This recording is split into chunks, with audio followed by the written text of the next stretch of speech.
Take three. Welcome back to the Spiritual Tradie podcast. I'm here again with Fleur Chambers. How are you? I'm really good. I'm happy to be here with you, Dan. Happy to be talking to someone that's not just my family on Oh, no. an afternoon, on a winter's afternoon. So it's great to see you. How are you going with all of that? Look, up and down. I find so I'm homeschooling three boys. Really have been since March. Sounds like fun. Yeah. I'm practicing the lowering of expectations. Right. Yeah. Practicing imperfection, practicing, gratitude, and trying to get out in nature as much as possible, and just to quieten the external noise, the noise of social media and the news and stuff. It adds to an unsettling feeling in my body. So I'm just trying to stay as grounded as possible, whilst also being informed. Mm-hmm. So what have you been up to? Last time we spoke was like 2 years ago. The whole world's so different since then, right? It really is. So I had a good stint being a mindfulness teacher in real life. So that was nice, running small groups, 4-week courses. And then I was diagnosed with fibromyalgia, which is a chronic pain condition, which I think I've actually had for about 8 years, but I didn't get a diagnosis until about 18 months ago. So my life really flipped upside down. I was no longer able to teach in person. There was a lot of grief, a lot of loss around, my identity. So I decided I would create an app. That was what I was going to do. So that meant that I could still be a meditation teacher and still be creative and still contribute, but in a way that suited me, and I wasn't committed to any formal days, and I could fit the work in when I was feeling well. So I launched my own app at the start of this year, which if anybody is contemplating doing that, don't. That's my word, don't. That's pretty much the consensus with everyone that's ever done an app, is like, just don't. I was on this retreat recently when we did our personality tests, and the man did my personality test, and he's just like, why did you think you could develop an app? Like, it's not playing to your strengths. Yeah. So. And what is the app designed to do? It's a meditation app. Yep. But it's, to reduce stress, and creating the thing probably caused more stress than yeah, ironically, right? Totally. Yeah. So just quickly, you said you got diagnosed with fibromyalgia. Do you want to just, if you don't mind, sharing a little bit more about what that is? So that's a chronic pain condition. So it's absolutely fascinating. So I didn't know, and a lot of people don't know, is that only some pain actually exists in your body. So, when you have a sore back, you assume you've torn a muscle, or your spine's out, or a ligament, whatever. Most pain, actually, chronic pain that's reoccurring, it's like an emotion. So it comes from your social environment, it comes from stress, it comes from trauma that sits in your body. It comes from your brain. So the pain that I have wouldn't come up on an X-ray. It wouldn't come up on a scan, but it is very, very real. Millions of people live with it. And I'm just on the bandwagon to get people talking about pain that is not medically diagnosable, if that's even a word. So it's when your body gets caught at like an 8 or a 9. So your nervous system, it gets locked in this revved up state. And so you become hypervigilant. You're stressed all the time, even though there's nothing to be stressed about. And then your body just produces pain signals. So I'm in pain pretty much 24/7. And I guess it's been a massive journey for me unpacking trauma that may have been in my body, noticing that belief systems can actually impact pain, you know, if you want to go down at past lives could have an impact on your pain. The moons could. So it depends how broad you want to go. But for me, I've really realized that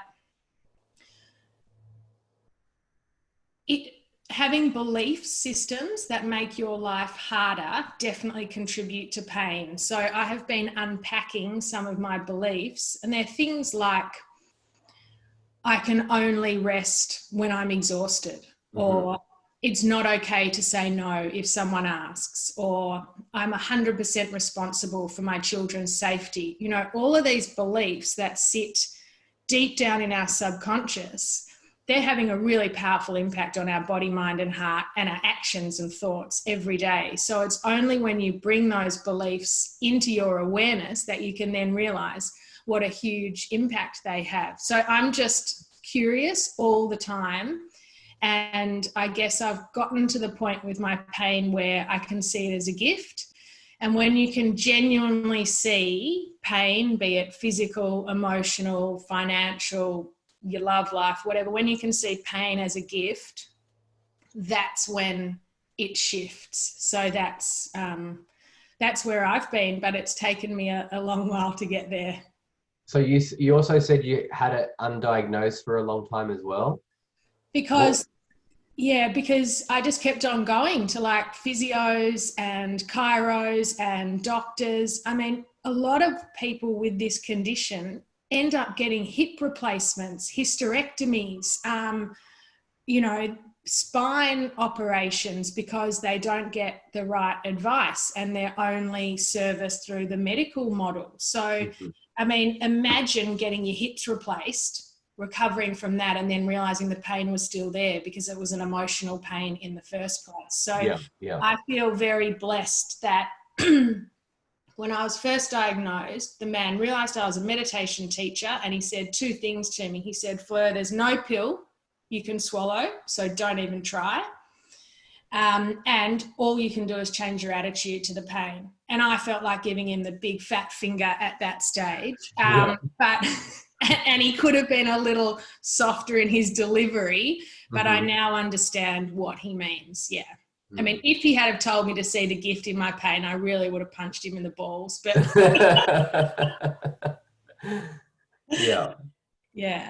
Right. So this is all just a lovely reminder of how interrelated our thoughts, our actions, our emotions, our body, our beliefs, all of that are just so intertwined. So it's given me a real re-injection of my love for meditation, I guess. Beautiful. And so then you created this app overnight, and basically really easy and straightforward, just punched it out, right? The content was really easy, so that was a lovely experience, but it was I'd never even heard the expression user flow, but apparently you need to work out what the flow is going to be for the user. So right. So you want to talk a bit more about the content and how it works, the app? Yeah, sure. So it's called The Happy Habit, and it's based on the idea that most of us know that happiness isn't a point we will miraculously arrive at. And so even though we know that, we're like, okay, so if happiness isn't about getting that new job or finding love or paying off the mortgage, well, and it's in the present, well, how do I do that? Like, what is happiness in the present? So I developed these 10 pathways, and the idea is that they're neural pathways, all pathways you can walk through skillful action each day. And so there's 10 pathways. They're things like awareness, calm, gratitude, vitality, purpose, acceptance, things like that, that my goal is for people to wake up in the morning and go, right, what medicine do I need today to help me move from wherever I am to somewhere else? And so I'm putting people in the driver's seat. So I want people to wake up and go, oh, I'm feeling a bit sluggish today. I could do with an injection of vitality. Or, oh gosh, I'm really like just judging everyone in my family. I could do with a little lesson on acceptance. So really putting people in the driver's seat. And so we do that. I do that in 3 ways. So there's a meditation library, which is pretty beautiful because I had all the music written especially for the app by a beautiful Mexican composer. So that was a really lovely thing to do. Mm-hmm. And then there's journaling. I call it meditation with a pen because people like to do that. And then there are these micro meditation challenges. So I'm really trying to create a space for people that have those stories like, I just can't meditate, or I'd love to meditate, but it gets to the end of the day and, I just haven't. So they're 5-minute micro meditations, excuse me, and you choose your time. And then each day a brand new one arrives and you've got 24 hours to listen to it. So people feel really good, even if they've just done 5 minutes of meditation. So, yes. So I'm trying to cater for people that would really like to meditate but haven't quite established a practice, and then the meditation library, there are much deeper, longer meditations. So they get sent a practice to do randomly, or so like as part of a course that you've set up. Is that correct? So they choose one of the pathways, one of the happiness pathways, and then they get 10 days of that theme. So a 5-minute meditation each day that disappears after 24 hours. Cool. Sounds fun. That was the bit that was the nightmare. Yeah, right. If I had my time again, I wouldn't have done that bit, but that's okay. You're always learning. Yes. So is it free, or is there a subscription?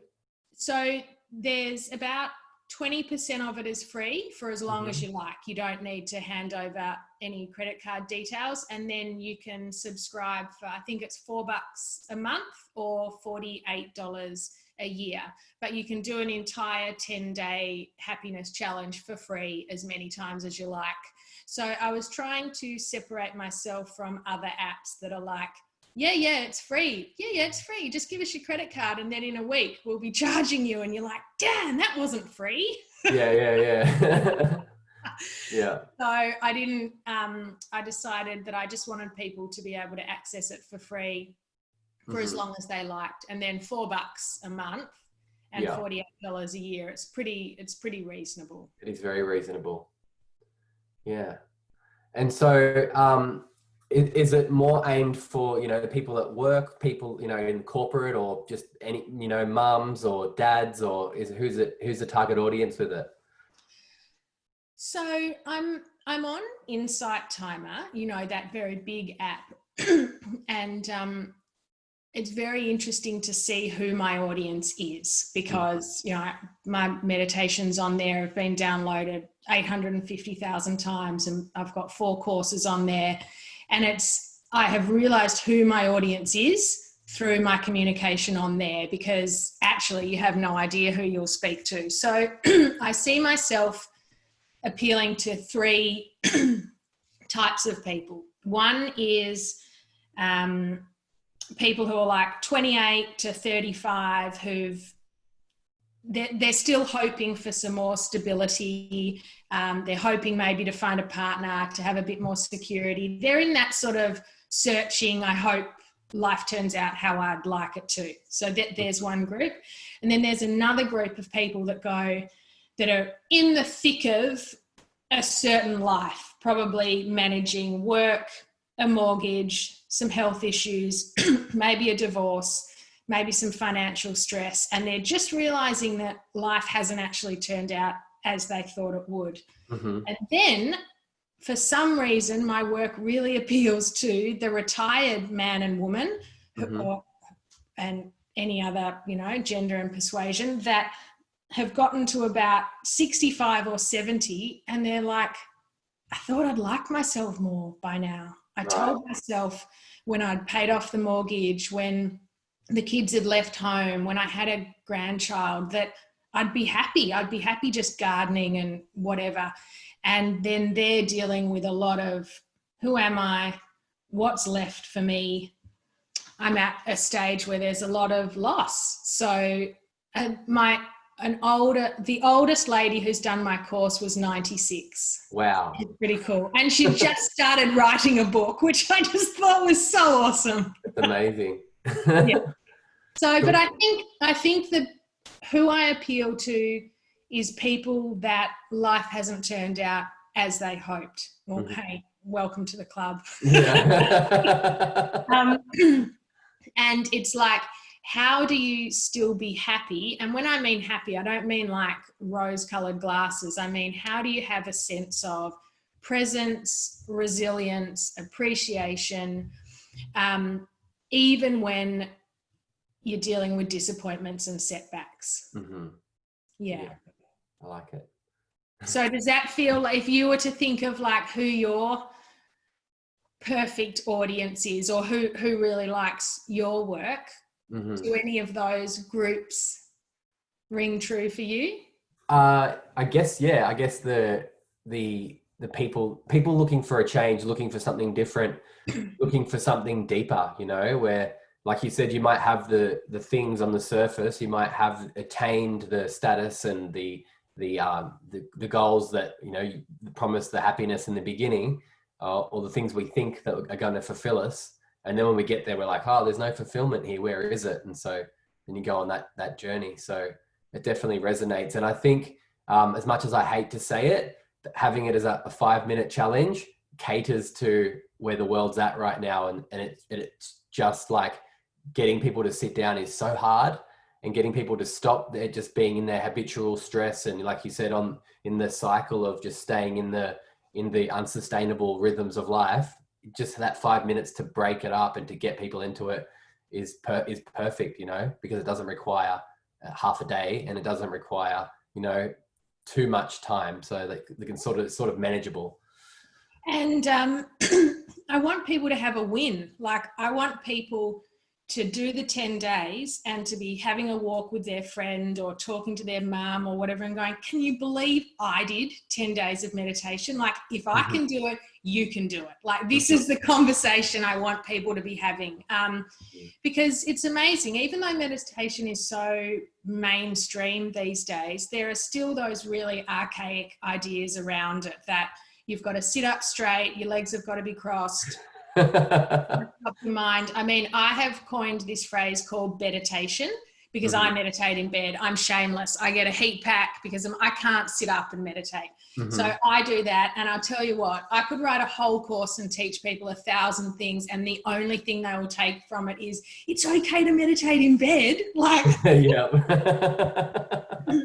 so meditation, bring it on, I say. And then a snooze afterwards. Absolutely. Yeah. So, what else? Is there anything else that you wanted to add to that? I think there's this really interesting thing that I've been thinking about, which is around how do you talk to people where they're at with their day-to-day stresses, like losing their cool with their kids, eating badly, not exercising. So you need to sort of let people know that meditation will help them with that, the stuff that they're after, but really you're keen to get them to go deeper than that. So this is the thing I find always very interesting, and how do you manage it? And so what you were talking about, Dan, is like, people are wanting to go deeper. But if you told a really stressed out person who's got the mortgage to pay, and they're studying and working, and there's kids and they're wanting to do exercise or whatever, if you told them that meditation was about finding themselves, they'd just be like, I'm too busy to find myself. So what I find interesting and challenging is, how do you speak to people where they're at and allow meditation to provide an immediate relief to something that's going on, but then gently take them to what they really need. Yeah. And so do you think that it's a doing thing, or is it more just providing the techniques and providing the app so they can go on that journey themselves? Or do you think that we need to be more proactive with it? I think in order to get meditation more in the mainstream and people genuinely benefiting from it, I think you need to really see people where they are. Like, people need to go, wow, you really get me. You really get that I lie in bed at night replaying conversations, wishing I hadn't said that thing, wondering if there's more to life, feeling guilty that I've got everything but I should be happier. So how do we as meditation teachers really get into the minds and hearts and the pain points of people so we can build trust, so we can then help them do the deeper work? I 100% agree with those sentiments. Yeah. Yeah. And so I think this is definitely the challenge for me, because you don't want to opt out and be all talking about the superficial stuff. But equally, I remember when I first started my first business, I talked about calm, connection, and compassion. And it just didn't get any traction, because people are like, what is connection? I don't know what connection is. And I don't know what compassion is. So how can we pull the big ideas and make them much more relatable? So like compassion really is forgiving yourself when you make a mistake, forgiving yourself when you lose your cool, really listening to someone rather than planning your response, being willing to feel someone else's pain. You know, so how do you flesh out these big meditation-y, spiritually words so people actually get them? It's like belonging. You know, belonging is a huge word for me, but if I put belonging on my website or on an Insta feed, people would just be like, what's that? Yeah. Especially in our individualized culture that we live in now, that our individualness is so highlighted and so reinforced that belonging seems alien to us in a way, doesn't it? Even though it's so important. Yeah, it is so important. I mean, I've got this course. It's like breaking free from your limiting beliefs. And when I let people know that all of our limiting beliefs, blame, judgment, self-criticism, it's all just that really old reptilian part of our brain trying to protect us. They're like, you mean it's not just me? You mean everyone's got that? And so people are desperate to be different, desperate for their mind to be busier than yours, for them to be more of a perfectionist than you. But then when they realize that we're all together with this reptilian brain that produces these thoughts, they're like, oh, I feel so comforted knowing it's not just me. Yeah, absolutely. Yeah, so this pull between wanting to be different but also yearning to belong. Yeah. So, and I guess the other thing I'm really keen to do is to mainstream this conversation around pain. I mean, there are millions and millions of people living in pain that are just getting bad advice and that aren't, you know, pain is an invitation to get quiet, because you can't ignore physical pain. You can ignore emotional pain or financial pain a little easier, I think, but you really can't ignore physical pain. And so I would love for people to be honoring their body and the wisdom their body has a little more. I'd really like to get that conversation going. Not quite sure how I'll do it, but and just this idea that beliefs have a very, very real impact. Like, I can hop on social media, which I do very rarely, and I can feel pain. So there's something that goes on for me when I hop on social media. Do I feel like not enough? Do I feel vulnerable? Am I comparing myself? Does the world just feel busy? And that produces pain. All of the above. yeah, all of the above. Yeah. So how can people get curious about the different ways their body speaks to them? And pain is your body screaming at you because you've ignored all the whispers. So that's another thing I think meditation definitely does. And is one of the gifts of meditation for me, is that learning to hear the whispers before it's a scream. Yeah. Cool. Before we wrap it up, I don't know if we asked this question last time you were on. Do you have a favorite spiritual wisdom or quote? Oh.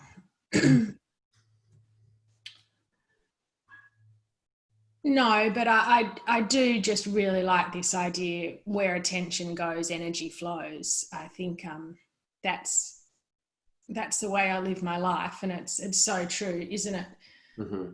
And the other one's just like moments, not milestones. That's not a spiritual quote, but it's I certainly believe in that. If we can linger in the small moments of everyday life, then long enough for them to soak into the fabric of who we are, then that's a good life. Absolutely. Yeah. Thank you very much for sharing with us today. And obviously people can find the app on the Android store, Google Play, and the iTunes store. Yeah. Correct? It's totally professional. Is there also a website for the app? Well, the Happy Habit app, or they should just I don't know what my website is. thehappyhabit.com.au. They can find it on there as well. But yeah, Apple or Google, that's a good place. Last time it was Harvesting Happiness, right? Yes. But now it's changed to Happy Habit. Yeah, the Happy Habit. Great. I totally, when I got diagnosed with the chronic pain condition, I pivoted my business, as you do. Yeah. Yeah. But Dan, it's been so lovely to talk to you. Really nice to connect with you. And I love your podcast. And I'm just so admiring that you're still at it. Like, it's just awesome. So is it every week? Every week? I try and do at least one or two a week. Yeah. I try and keep. So just tell me. So we talked in August 2018. Yes. What's been a couple of really big things for you in your spiritual journey? Since 2018, or after we spoke, I went to India.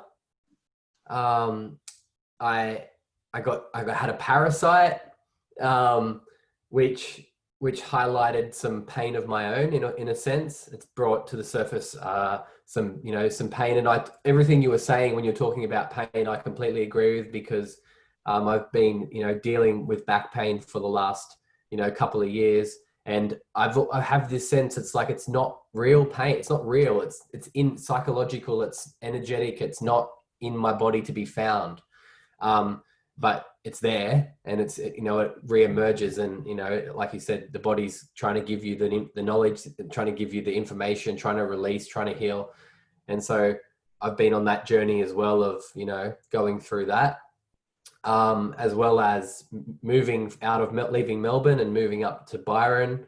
So that's been a little bit of a journey as well. I have to say I love the weather. It's so cold down there, but and now what's happening in the world, like what's happening with Corona and everything, and it's a little bit polarizing, and I have my opinions on what's going on with that, and at the moment I feel to speak about it, because I think that things are being steered in a direction that isn't necessarily for the benefit of everybody, and we have the power to creatively control what's going on a little bit better than just to let go and let fear reign. Let this idea that we should all be afraid of each other, that we should all be scared that we're going to cause each other sickness. It's so sad, to see everyone so afraid of each other. And I just feel compelled to stand up against that right now, and whether that turns out to be the wise thing to have said in 6 months' time or not, I don't know, but that's where I feel to be right now. So that's where I am. and that's a journey of, because it's very easy for me to just be like, I'll just retire from the world and just meditate for a couple of hours and and ignore what's happening outside because I'm all right, but you know, millions of other people aren't right now, and I feel very called to speak about what I feel to be wrong going on, you know. So I said I don't know that I'm right necessarily, and I don't have all the answers. I don't have all the information, but I have a sense that I'm learning to trust, and that'll teach me what I need to learn. You know, how to integrate all the stuff that you learn from meditation, all the wisdom. How do you bring that into a practical experience and able to help people or influence or whatever you're trying to do. And you know, if what I'm doing isn't right, you know, nature will correct me, you know, course correct. So yeah, I'm just trusting that that's all happening and moving in that direction, you know. So how are you speaking out? Mostly I've just been you know, doing little videos on Instagram, speaking about stuff like this on the podcast with guests. Yeah, trying to make sense of where it's all heading, and educating myself. You know, it's getting a bigger picture of the things that are at play. It's hard because on a spiritual level, it's all one thing, it's all love, it's all great, you know, but in a reality, there are some dark forces at play, and then there is our power that we have to bring out of ourselves and stand for things when we believe that they're not right. And you know, if we sit back in this, it's all okay, while there's things going on that aren't right, then we're responsible for that too. So you know, as everything that's happened this year has really brought to the surface a lot of darkness, a lot of power over people that, you know, they're not powerless, just that we have relinquished our own awareness of where our power is. And that's being demonstrated in it's being shown to us outside of ourselves. And so we just have to sort of, you know, step back into it and find out how powerful we really are. That's my belief about it anyway. And I love that expression, do what you can with what you have where you are in the time you live or whatever. And I think that's quite empowering. So, and it's interesting, I'm not one to speak out, especially politically and stuff. I'm not quite sure what's underneath that for me. And there's certainly no right or wrong. And I have no doubt that when you do speak out, that it would be from a place of compassion and judgment and from your heart. So really, that's all you can do. But I find it curious in that I meditate on peace, well wishes, compassion for people. But for me to take inspired and skillful action, I can't allow myself to get into that stressed, fear-based state. But it's fascinating to see different people's responses, and I think this, you know, these ideas, these spiritual ideas of like, oh well, this is just our invitation into the 12th dimension and all of that stuff. I mean, I think it's basically unhelpful. Like what goes on between now and the 12th dimension? Like, we need some stepping stones along the way. Like, yes, I think there needs to be a focus on love and compassion and hope and possibility, with also some grit and some determination and some courage and all of that. And it sounds to me like you're doing that in your own way. Yeah, I hope so. You know, but if not, the police will be knocking on your door soon enough. Yeah, that's right. And you know, I've been in the system of conditioning in you know, the being taught what is right and wrong by the media my whole life, you know, and the way I dealt with that over the last 5 years coming to meditation has been to disconnect from it and completely detach from it. But then, like, you know, with what's happened this year, seeing the way in which I believe the power system has started to encroach upon our rights and our freedoms, I'm like, well, obviously it can't be just a passive thing. We can't just sit back and allow these things to slide away from us. And you know, so I'm just moving from where I feel to be right, and I'm, you know, who knows how right it is. And I think it's important not to be too sure that you're right. Otherwise, you're probably very wrong, you know? So I'm just like, I'm saying what I'm saying. I'm moving from where I'm moving from, and trusting that if the impulse changes, I won't continue down that path, you know, because I don't want to get attached to an idea of who I think I am because I have these beliefs, because I know the folly in that, you know, that's not wise either, you know. But I also don't like the idea of the government mandating injecting things into every man, child, and woman in the country or on the planet, for these things that are untested. And you know, I just think it's yuck. And you know, having mandating people to kids, especially kids, when this thing doesn't seem to affect kids. You know, it has it every now and then. It'll affect a child, but mostly they're asymptomatic. And so it's like, why are you trying to do that? Why are you trying to impose these medicines? And then if you educate yourself and you look at the people behind it and the systems behind it and what they've done around the world in other countries, it's really yucky what they've done overseas, you know, and the people that they've injured in the process of trying to roll out these things. So, you know, I feel compelled to not be quiet about that right now. So when you talk about all of this, like, a question I often ask myself is, what is this the energy of? So when I can sense you getting like energized, and like I can sense energy in you, like, what is that the energy of? Mm-hmm.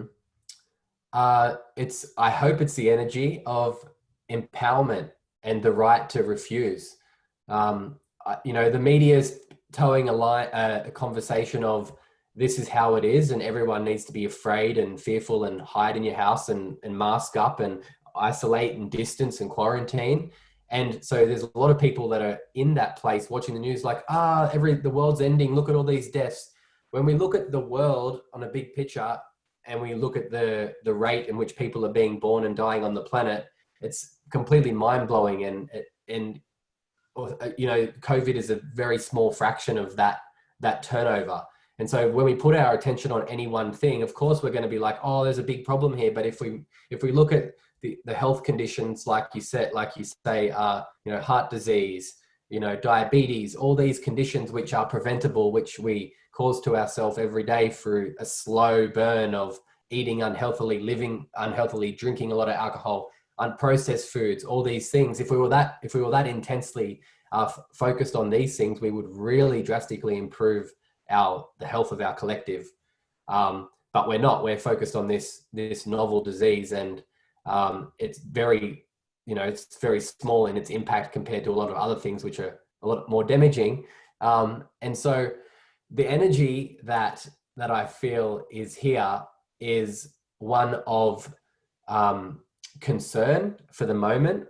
I do try my best to not get too hyped up and too fear-based with it, but a lot of the things that I'd say would be called a conspiracy theory, but I try to only talk about things that have happened and are happening.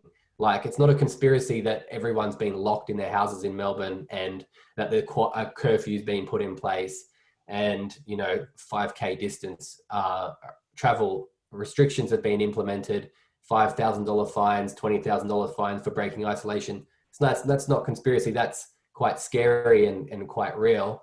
And the end goal out of all that is to inject everyone with a vaccine that, you know, that we don't want. So I just think we should be vocalizing, hey, we don't want to be locked down to begin with.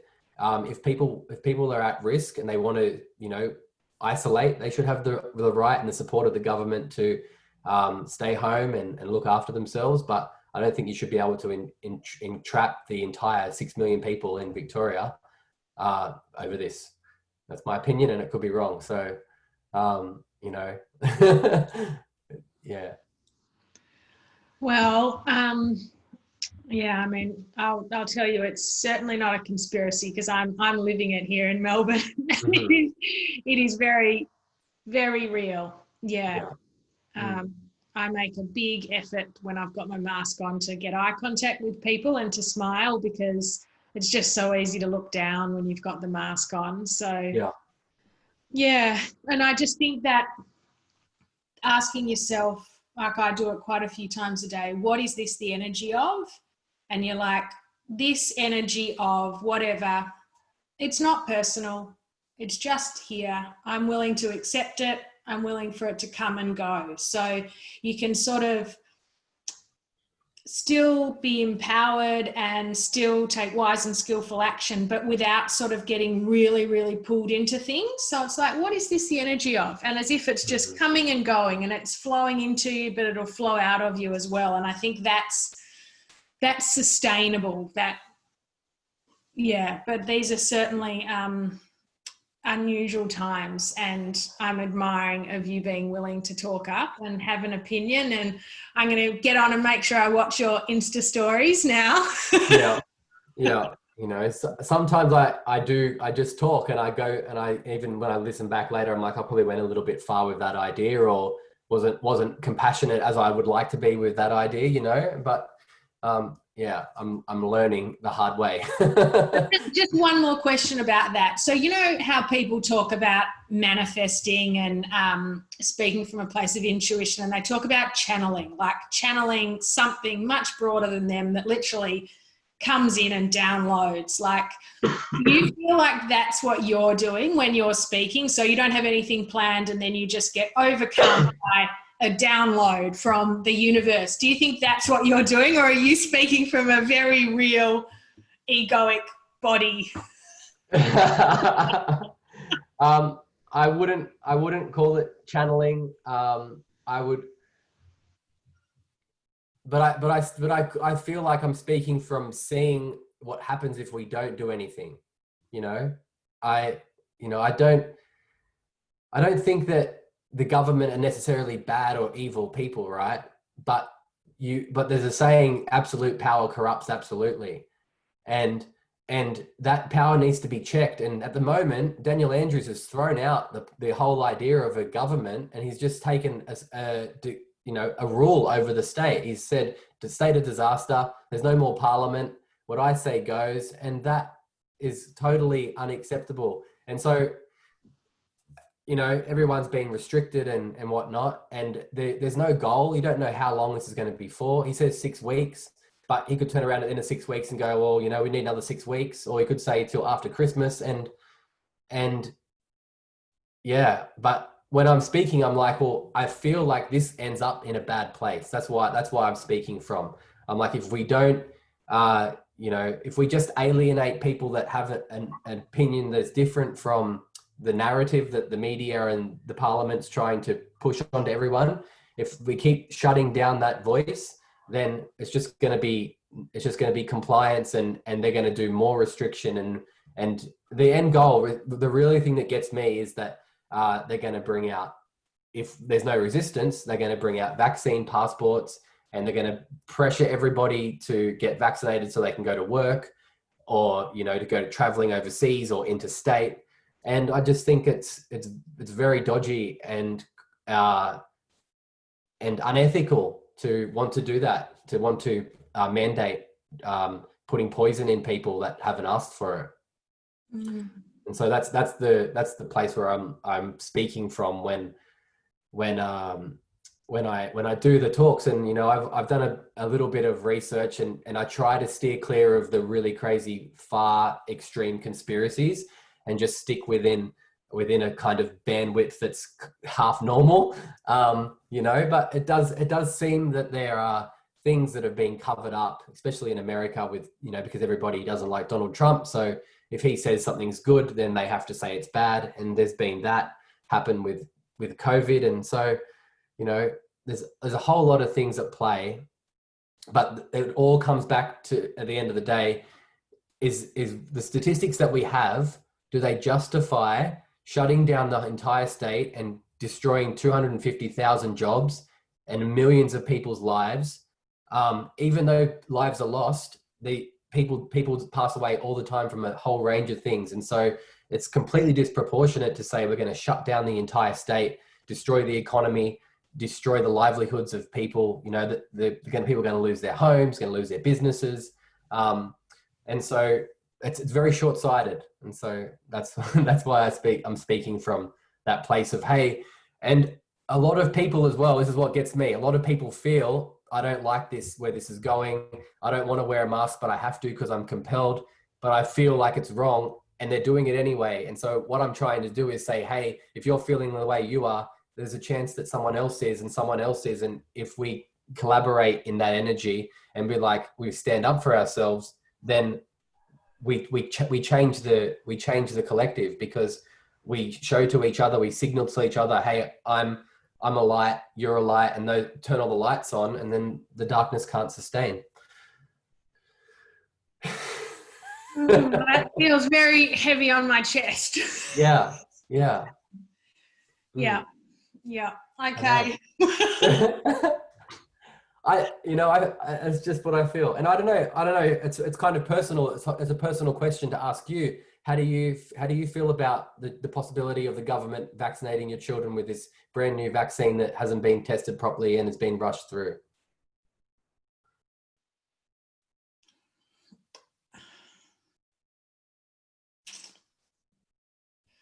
I just don't have an opinion yet. Right. I haven't thought about it. I certainly haven't thought about it in the way that you have just been talking about it. I guess my response to this whole COVID is to become very insular. So I'm just taking care of my family. So what I've been doing to respond to COVID is thinking about these three basic needs that humans have. One is for safety, second one is for satisfaction, third one is for belonging. And so each day I just make sure I get a bit of those. So I cultivate this sense of right here, right now, I'm free from harm, I'm safe, so are my children, so are as many other people I can have an impact over. How can I feel satisfied? What's a few small things I can do? Like this conversation here will satisfy me. That will be enough to satiate me for today. And then a sense of belonging. How can I feel like I belong within my family, within my friendship group, and within nature? So for me, I'm really turning to nature at the moment. The skies have been incredible. I've been looking at the moon through this crazy telescope we've got.